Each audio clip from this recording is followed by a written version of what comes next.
Ladies and gentlemen, welcome.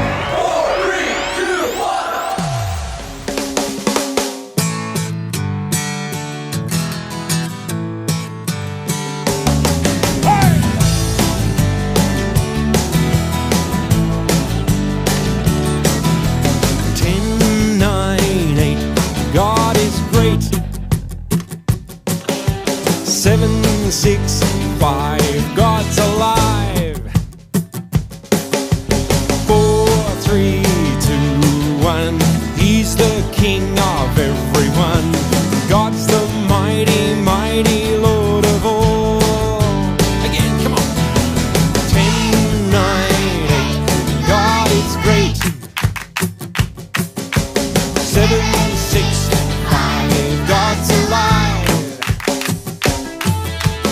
4, 3, 2, 1, He's the King of everyone. God's the mighty, mighty Lord of all. Go 10, 9, 8, 7, 6, 5, 4, 3, 2, 1, 0. Blast off!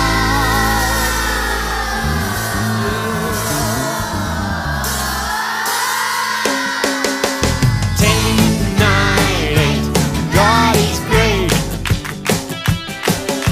7, 6, 5, God's alive. 4, 3, 2, 1, He's the King of everyone. God's the mighty, mighty Lord of all. Come on!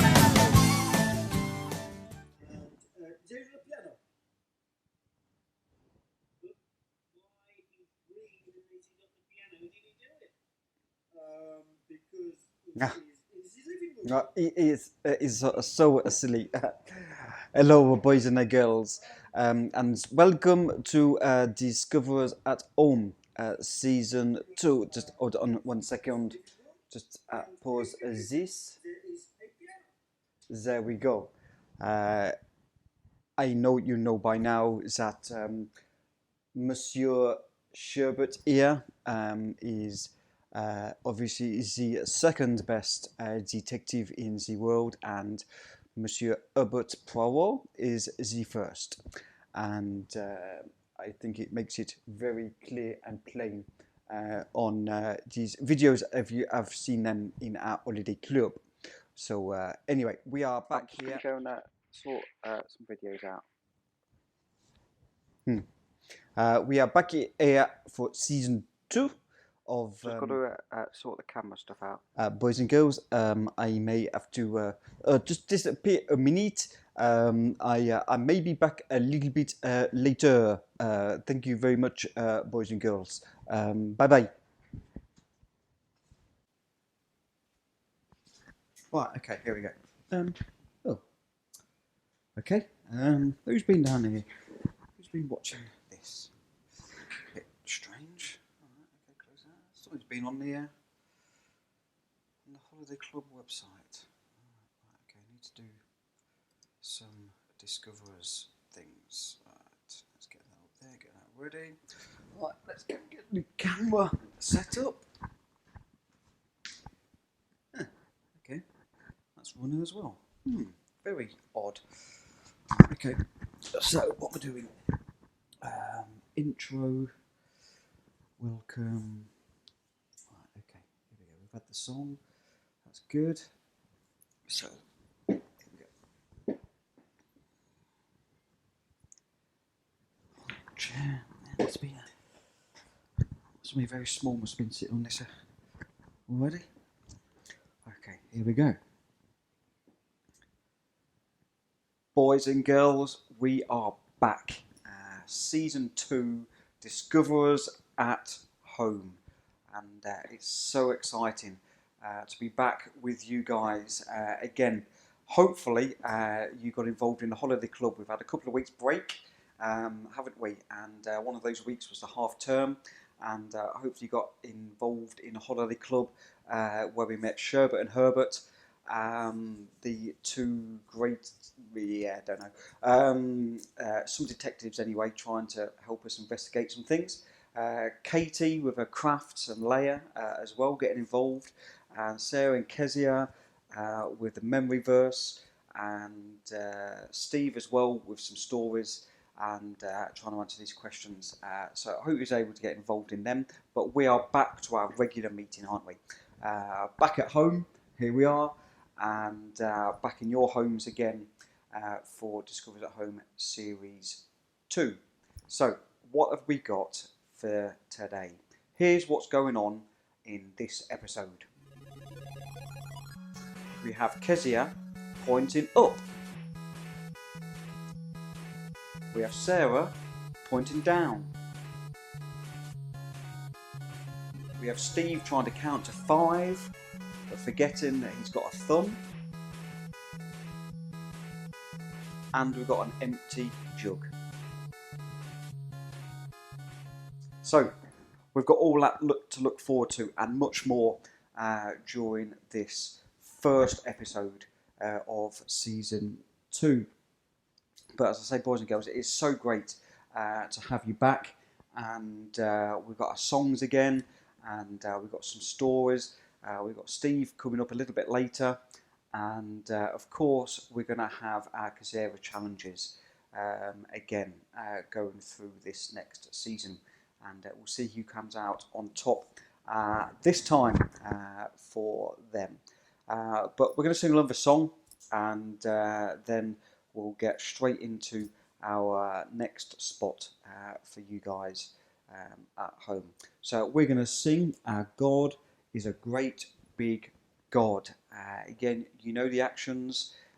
Sing as loud as you can at home and get involved in these songs. And I'll be back in just a few moments.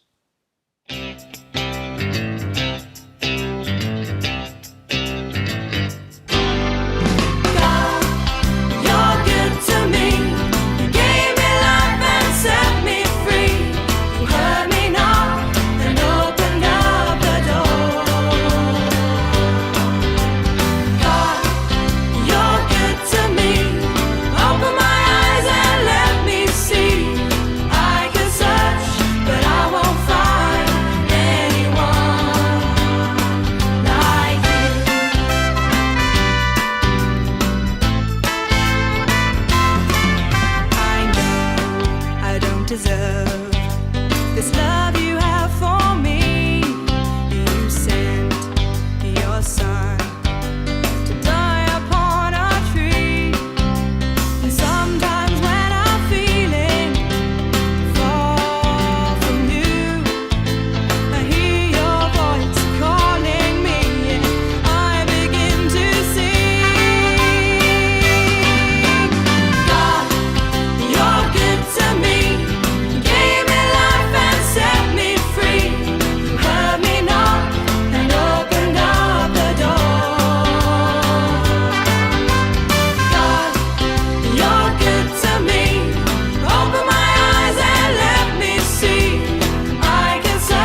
there we go, boys and girls. Great singing. Thank you very much for that. I hope you enjoyed singing that song. So, what are we going to do over these next few weeks?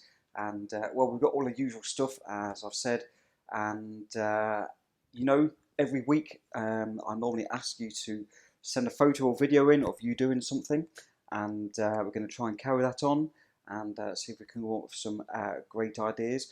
And you might also notice something different about my home, and my shelves look a little bit emptier than normal, and they are looking very empty. So one of the things I want you to do, and you can do this in various different ways, I need to try and fill these shelves up. And so you can either send me a picture, draw me a picture, or make something of your choice. It can be anything you want that can go on these shelves. And each week we can put something on the shelves that you guys have made or drawn or done, something like that, and we can go through weeks and we can change them around for you. But what I want you to do for next week, as well as your second challenge, is that the weather hasn't been great, has it, over these last few days? We've had some glorious sun, and we've had some torrential rain coming down, haven't we? So I want to try and get together as many little video clips as I can of you guys at home, or maybe on your walk that you can daily, or even if you're going to school. You might even be going to school at the moment. I want to do as many puddle jumps as you can. So if you find a little puddle and you've got your Wellington boots on, I want a little video of you jumping into that puddle. And hopefully we'll be able to compile a little video that we'll be able to show next week of lots of you guys jumping into puddles.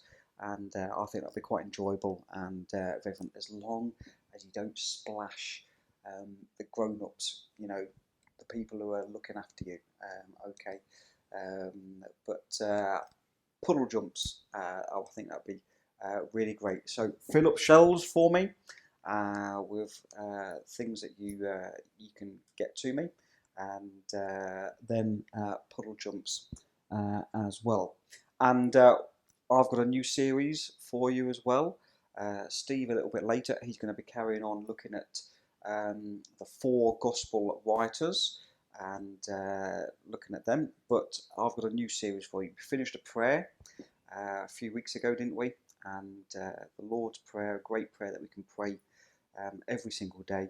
But I thought it'd be really good to look at Jesus and the meals that he went to, or the banquets, or the feasts, or the parties, lots of different things that he went to and involved food. And I like food. I'm sure you guys like food. And what a privilege it would have been to be able to have a meal with Jesus right there. I know you at the moment just meals at home with families, and but hopefully soon we'll be able to have some meals with friends or family, especially again. But what a privilege it would have been to be able to have Jesus at your dinner table. I think that is absolutely amazing. So over the next few weeks, I'm going to be looking at that, and I've got a first one for you. And really, it's a good place to start because it's right back at the beginning of Jesus' ministry, just when he's beginning to come out and be public in public places and start talking about different things. And Jesus, his mother, and his disciples, they've been invited to a wedding, and they're there, and big celebration, really big celebration. And Jesus, his mother, and others are there. There's the wedding going on, there's food, and I'm not sure about the photographs, how they remembered those kind of days, not like nowadays when, I don't know about you, but sometimes having to stand there and smile, lots and lots, for lots of different photos. So a little bit different back then, but there was this amazing wedding going on, and Jesus was there. And there came a point during this wedding time, this wedding celebration, that used to go on for 2 or 3 days as well back then. Imagine that. There came a time when the drink ran out. Can you imagine that? A hot country, people are thirsty, and the drink, they got the jugs and nothing was coming out. What a disaster that would have been. The family who'd paid for all the food and the drink, they would have been a laughing stock in the whole of that place if this got out, and it just would have been a total disaster. Well, who was there?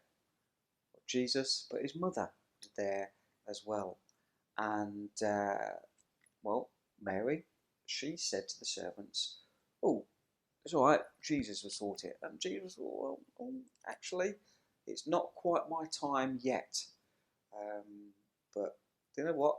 Mary, being Jesus' mother, said to the servants, "Do whatever Jesus asks you to do." And so that's what they did. Jesus told the servants to go and get the big jugs that the water would have been in, the wine would have been in. I've just given it away there, haven't I? Go and get the big jugs that the drink, the wine would have been in, and fill them up with water. And you can probably imagine the quizzical looks on their faces. But Mary told them to do as Jesus had asked. And so that's what the servants did. They went and got these big jugs, they filled them with water, and Jesus says, "Go and take a glass of this to the master of the ceremonies, the person who's in charge." And oh dear, what's going to happen to Seven Boy, the messenger? Oh, but anyway, he scoops them out, gets the cup, takes it to the master, pours it into his cup. What comes out? Well, I told you, didn't I? Wine comes out into the cup. It goes, and he has a drink of it. What do you think he did? Do you think he liked it? Do you think this is not the right stuff? Do you know what? He held the cup up and said, "This is the best wine that we have ever had." Normally, we have the best wine first, and then later on, when everybody's had some drink and the party's going on, people don't really care what's going on, then you get the cheaper stuff out. But he says, "You have bought the best wine out at the end," and the drinks went round. Wow, wasn't that amazing? The introduction to Jesus doing his public work, and it was a miracle, wasn't it? Turning water into wine. What a privilege it was for his disciples to see that, those people who called to follow him, his mum to see that as well, and all those around it. That was the start of Jesus' ministry. Started with a miracle, started at a feast. And we're going to be looking at some other meals and feasts that Jesus attended over the next few weeks as well. But we're going to sing a song in a few minutes. But I've just got an introduction for you, because we're going to have our Kezia and Sarah challenges. But let's just hand over to them for a minute, because they want to just say something to you guys and to each other. So let's go over to them quickly, and we'll see what they have to say. Hey boys and girls, I hope you're all doing amazing still. I'm so excited for the next time I can see you in person. But for now, Sarah Densham, I'm ready for these challenges. Obviously last time Sarah won, but it's season 2 now and I'm more ready than ever. Let's go. Hello everybody, I'm very excited for the new start of Discoverers at Home, and Kezia Brown, you're going down, and it rhymes, so it's got to be true. So there we go, fighting talk between Sarah and Kezia there, and it's going to be really exciting to find out and see who wins the most challenges this season. So looking forward to that, and a bit of rivalry going on again there. So thank you very much, Sarah and Kezia, for being able to get involved in these. So we've looked at our first meal, haven't we, with Jesus, beginning of his earthly ministry, right back there, and beginning of his public work and public talking, and his first miracle that's recorded in the Bible. So that was really good to see that. So I've got a video to show you now of another meal that Jesus was at, and it's one that we're probably going to look at in the next few weeks, but I thought it would be good to show it now, so it's in your mind ready again. But let's have this video, and then we'll be able to carry on with the rest of today's Discoverers at Home. Washed with tears. One night, Jesus went to dinner at an important leader's house. The important leader invited his important friends. They were all just sitting down to eat when a woman walked in.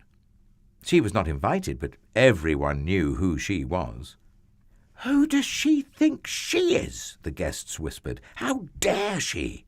The woman was a big sinner, and everyone knew it. Well, it was easy to see. After all, she had broken the rules and done bad things. The woman walked straight up to Jesus. She was carrying very expensive perfume. Now, the thing about perfume back then was that it didn't come in bottles. It came in jars, and the jars were made out of precious stone, like alabaster. But here's the catch. The jars didn't have a lid or a stopper or anything, so the only way you got the perfume out was if you broke the jar. And once you broke the jar, that was it. You had no more. Most people didn't use perfume because it was too precious. They just kept it on a shelf and looked at it. So you see, this perfume was her most precious thing in all the world. It was her treasure. The woman knelt down before Jesus, like he was a king. She held Jesus' feet in her hands and started to cry. Her tears fell onto Jesus' feet, washing them. She kissed his feet and dried them with her long, dark hair. And then she did something strange. She broke the jar and poured the perfume all over his feet. Everyone gasped. What a waste! Over someone's feet? Such expensive perfume? It smelled like lilies in a summer field. Jesus looked at the woman, and he smiled at her. What she had done was the most wonderful thing. Just as Samuel had anointed David, God's true king, all those years before, so this woman had anointed Jesus, not with oil, but with her tears. The important people were cross. They thought Jesus should not be kind to this woman. "That woman is a sinner," they grumbled.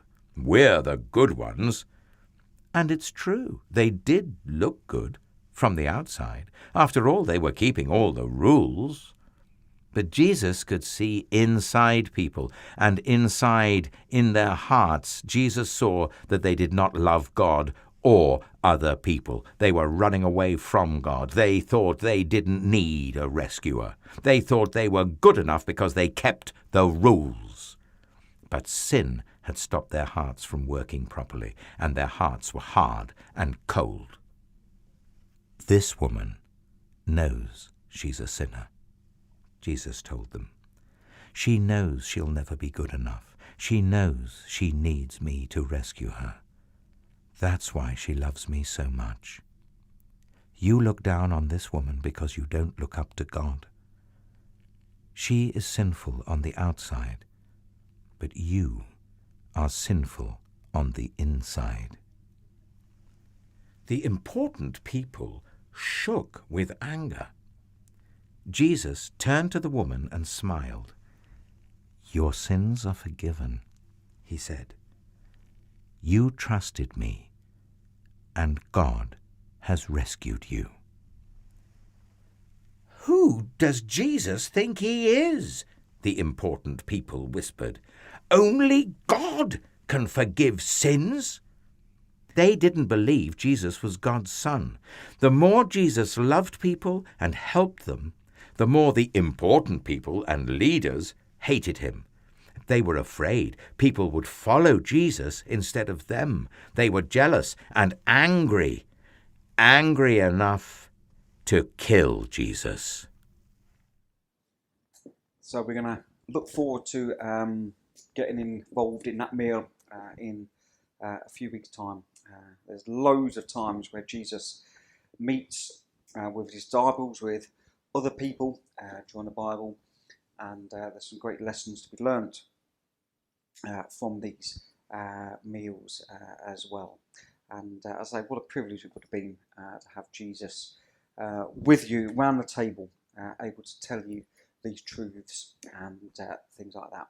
So anyway, we've had our first slot.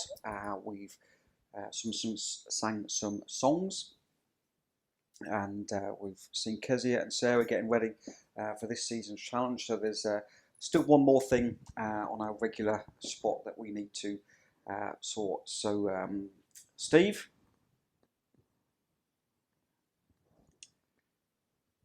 Okay, so yeah, so there's still one more slot that we need to fill that we do on a regular basis. So it's so Steve. Okay, right. So there's still one more slot that we need to. One second.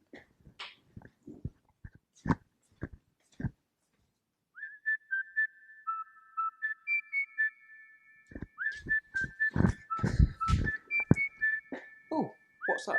Oh, can you hear it as well, boys and girls?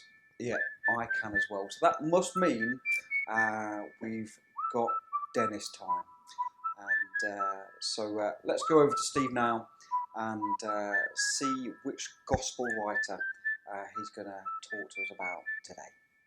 Boys and girls, it's really good to see you again this evening. Welcome back to Discoverers from me, and welcome back to Dennis time. And what on earth are we doing in Dennis time at the moment? Well, we're thinking about the 4 people who wrote down the Gospels. It's in the Bible, in the New Testament. You've got 4 books at the beginning, 4 books all about Jesus, and they were written by Matthew, Mark, Luke, and John. Now, 3 or 4 weeks ago, we thought about Matthew and how Matthew used to be a tax collector. And he was a selfish, money-loving, thieving kind of guy. Nobody liked him. And, well, all of that changed on the day he met with Jesus. See, Jesus said to him, "Follow me." And he did. He left all of his tax stuff behind and he became a follower of Jesus. But not only to become a follower of Jesus, he also wanted other people to become followers of Jesus. So he invited all of his friends, "Come round for dinner, come and meet Jesus, listen to what he has to say, watch the things that he does." And so Matthew became a disciple.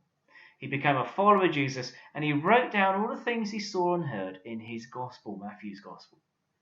And as he wrote his gospel, he was particularly wanting us to see how the Old Testament promises have been kept and fulfilled in Jesus. So that's our first gospel writer, Matthew. And then this evening, we're going to be thinking about the next one. So if it's had Matthew, the next one must be Mark. Yeah, good. The next one's Mark. Now, Mark, the story with Mark starts quite fun, I think. He got to go on an adventure, on a missionary journey with his cousin Barnabas and the Apostle Paul. And they were going to go on a boat. They're going to travel through an island and tell everyone they met all about Jesus and how they can be loved and forgiven by Jesus, no matter how bad they are. But after they'd been on a boat and travelled through Cyprus, Mark, and we don't know why, but Mark decided to go back home. And that was quite a shocking thing for the Apostle Paul particularly. And Well, a little while later, after Paul and Barnabas had done their first journey without Mark, Paul and Barnabas were going to go on a second journey. And Barnabas said, let's get Mark back. And Paul said, no, we're not having Mark. And Barnabas said, yeah, come on, let's bring Mark. And Paul said, nope, no chance, we're not bringing Mark. And they got angrier and angrier and angrier to the point where they had a big falling out. And Barnabas went off in one direction with Mark, and Paul went off in the other direction. And as they travelled, both of them were telling people about Jesus. But isn't it sad that Mark caused an argument between the Apostle Paul and Barnabas? And I don't know how you would be feeling, but I think Mark probably felt a little bit awkward. In fact, I think Mark might have felt a little bit useless. He'd let his cousin down. He let the Apostle Paul down. And now they've had this big argument and gone off in other directions. I think Mark might have felt a bit sad and useless. And maybe you have days where you feel sad and useless as well. But boys and girls, there's good news. Because Mark the useless became Mark the useful. You see, a few years later, and Paul and Barnabas, they made up, they became friends again over what had happened. And Paul wrote this in a letter. He wrote the letter to a man called Timothy, and talking about Mark, he said this, get Mark, bring him with you, for he is very useful to me for my ministry. Mark the useless had become Mark the very useful. Doesn't that sound good?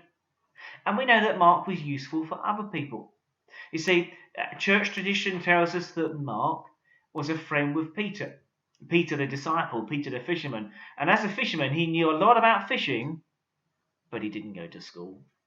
And I'm not sure Peter could write, or certainly not write that much.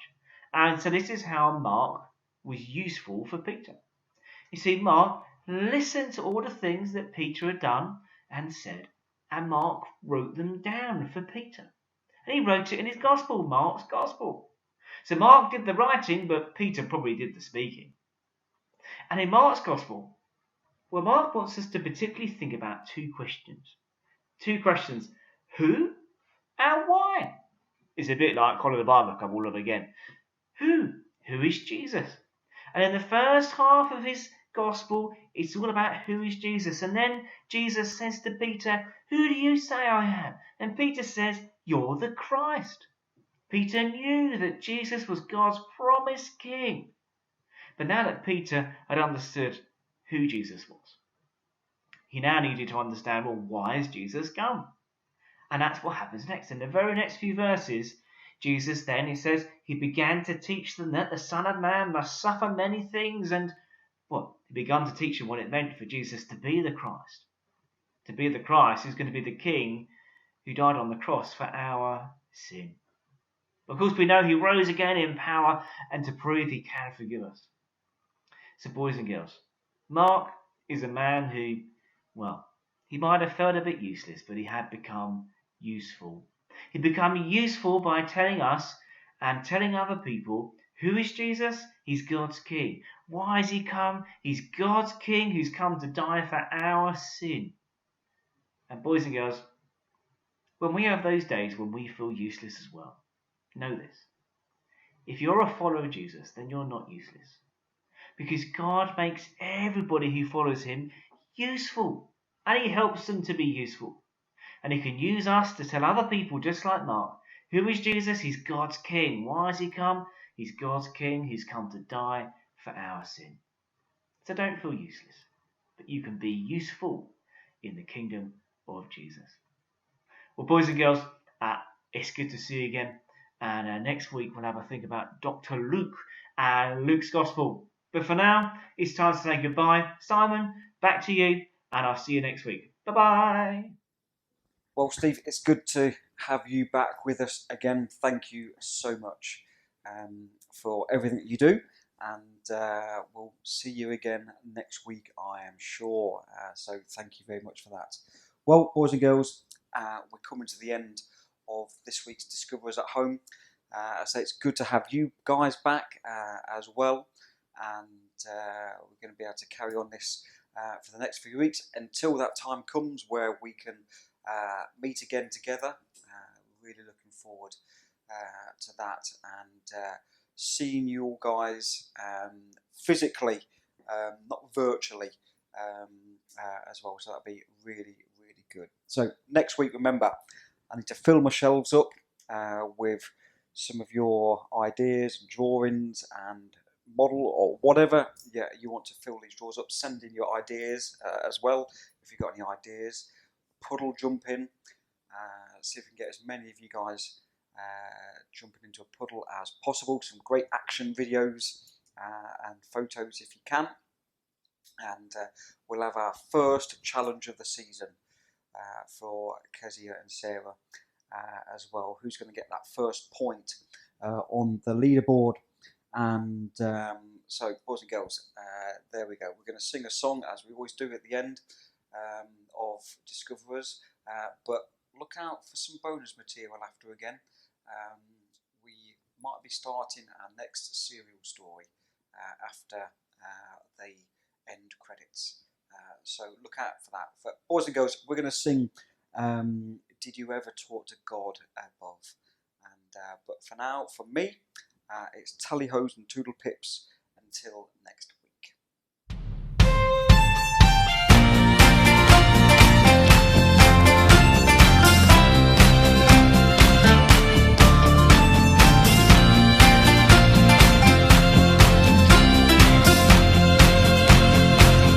Did you ever talk to God above? Tell him that you need a friend to love. Pray in Jesus' name, believing that God answers prayer. Have you told him all your hopes and fears? Jesus cares about your joys and tears. You can know that he will always hear, and he will answer prayer. You can whisper in a crowd to him. You can cry when you're alone to him. You don't have to pray out loud to him. He knows your thoughts. On a lofty mountain peak, he's there.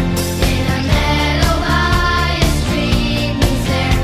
Anywhere on earth you go, he's been there from the start. Find the answer in the word, it's true. You'll be strong because he walks with you. By his faithfulness he'll change you too. God answers prayer. Did you ever talk to God above? Tell him that you need a friend to love.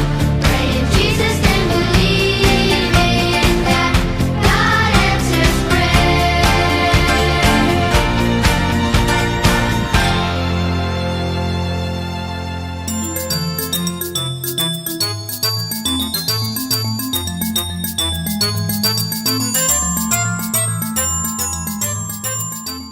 So here we are, boys and girls, bonus material.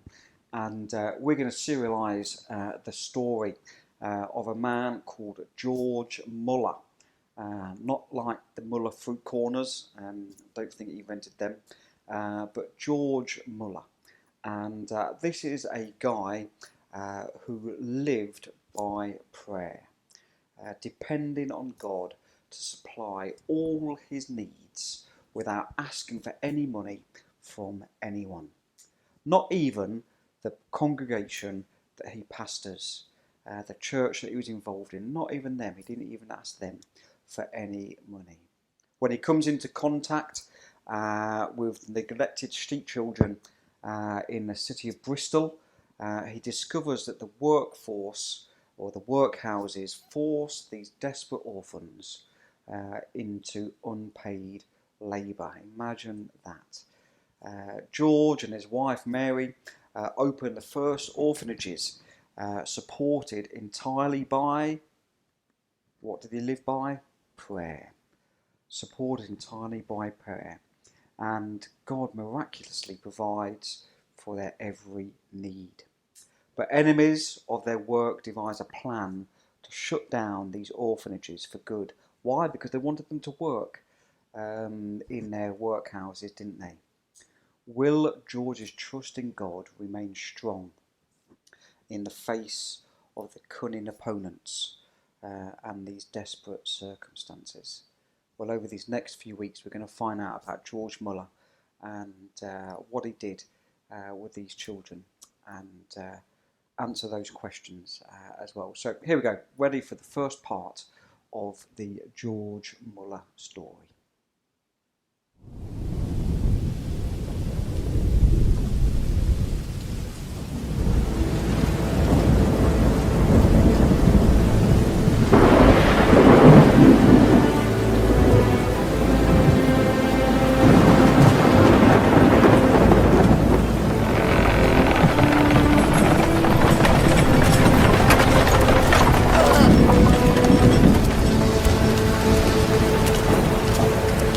I've got another one!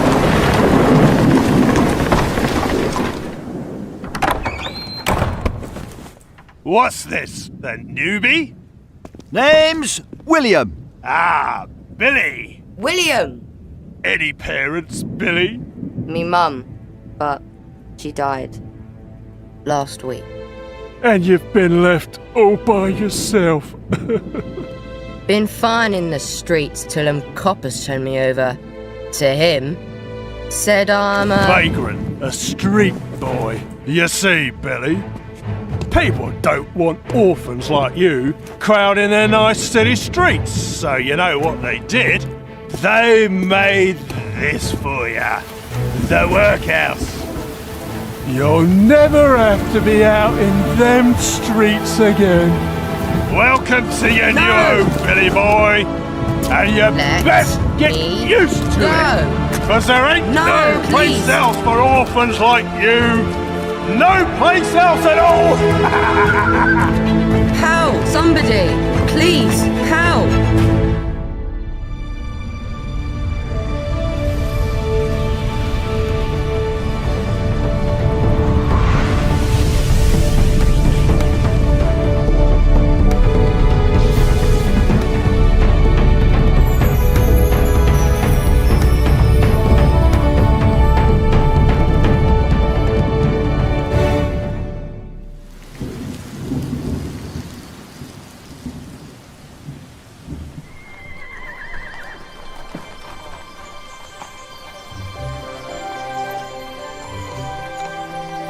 And Heavenly Father, help us never forget that you are not a God that is distant. You are always just one prayer away. Amen. Amen. Such a joy to see you. Hey! A snack for later, Charlie.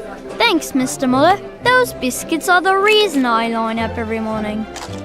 Besides your preaching, of course. There you be, sir, giving away the little food you have. I'm sure God will supply, Edna. After all, Charlie needs his supper too. Well, Mrs. Muller, what I think he really needs is a good bath. Come to think of it, I have a little time right now. But I don't. Thank you again, and see you tomorrow. I wish we could do more for children like Charlie. As do I, but there are hundreds like him trying to make it on the streets. We can only do so much. Speaking of which, we have a very full day again today. The printers are ready with their new Bible tracts. We need to mail the tracts to some of the distribution centres. Then, we're all expected at the church to teach the new converts. I'll be there, Henry. And did I tell you, George? Yesterday we received 6 speaking invitations. Well, Henry, we can be thankful God is blessing our efforts to further his kingdom.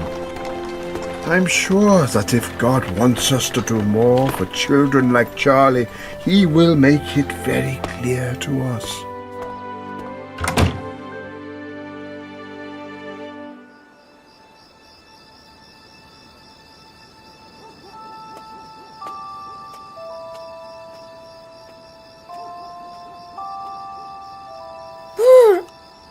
I'm freezing. Me too. Sure do wish we had a roof over our heads. Do you now? 'Cause I'm sure that can be arranged. Huh? Round them up, lads. Where are you taking us? Hey, he's a quick un. Hey, let me go! Let me go! No, no! Charlie? Taken to the workhouse? That's what some of the boys said. Oh, George, we have to do something. We have to get Charlie out of there. And that's exactly what I intend to do.